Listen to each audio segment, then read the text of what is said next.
మిథున రాశి వారికి శ్రీ పరాభవనవ సంవత్సరంలో ప్రధానంగా మృగశిర నక్షత్రం 3, 4 పాదాల్లో జన్మించిన వాళ్ళు, ఆర్ద్ర నక్షత్రం 1, 2, 3, 4 పాదాల్లో జన్మించిన వాళ్ళు, పునరసు నక్షత్రం 1, 2, 3 పాదాల్లో జన్మించిన వాళ్ళందరూ కూడా మిథున రాశి జాతకులు అవుతారు.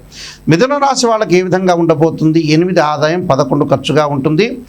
1 వీళ్ళకి రాజ్యపూజ్యం, 7 అవమానంగా ఉంటుంది. మరి మిథున రాశి వాళ్ళకి ఏ విధంగా ఉండబోతుందో ఒకసారి చూసుకునేటట్టయితే మానసికంగా చింత కలిగే అవకాశాలు ఎక్కువ ఉంటాయి. కార్యభంగం జరగటం ఒకటి, అలానే కీర్తి వృద్ధి చెందటం ఒకటి, అలానే సుఖము ధనధాన్య సమృద్ధి కలగటంతో పాటు ధర్మకార్యాచరణము, మానసికంగా ఒత్తిడి గురి కాకుండా చూసుకోండి. బంధుమిత్రుల యొక్క సహకారంతో కార్య విజయం లభించడం, విద్యార్థులకు ఉన్నతమైన విద్య రావటం, అలానే విదేశ వ్యవహారాలకి వెళ్ళే అవకాశాలు ఎక్కువ ఉంటాయి. అంటే విద్యార్థులు కానీ, అలానే ఉద్యోగస్తులు కానీ, మరి కంపెనీ త్రూ కూడా విదేశాలకు అబ్రాడ్ వెళ్ళే అవకాశాలు ఎక్కువగా ఉండటం, అలానే విదేశ వ్యవహారాలకు వెళ్ళే అనుకూలంగా ఉండటం, మిత్రుల యొక్క సహకారంతో కార్య విజయాన్ని సాధించడం, విఘ్నం లేకుండా చూసుకోవటం, ఎవరి కూడా కలహం లేకుండా ముందుకు వెళ్ళాలి.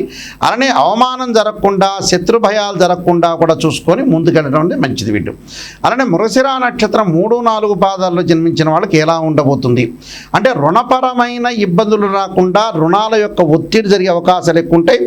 అలానే ఇతరుల యొక్క సహకారంతో అభివృద్ధి సాధించే అవకాశాలు ఉంటాయి. వృత్తి వ్యాపారంలో అభివృద్ధి, దూర ప్రయాణాల లాభం కలిగే అవకాశాలు ఎక్కువ ఉంటాయి. దీనివల్ల వీళ్ళు చేయాల్సిన ఏదైతే పరిహారాలు ఉన్నాయో ప్రత్యేకంగా గోవుల్ని సేవించటము, వృద్ధులకి ఏదన్నా సరే ధన రూపంలో ఇవ్వటం ఒకటి, మహాలక్ష్మి అష్టకం జరగటం, అష్టకం చదువుకోవటం, మౌన వ్రతము, సత్యదేవ వ్రతాన్ని చేయటం వల్ల కూడా వీళ్ళకి మంచి జరిగే అవకాశాలు ఖచ్చితంగా ఉంటుంది.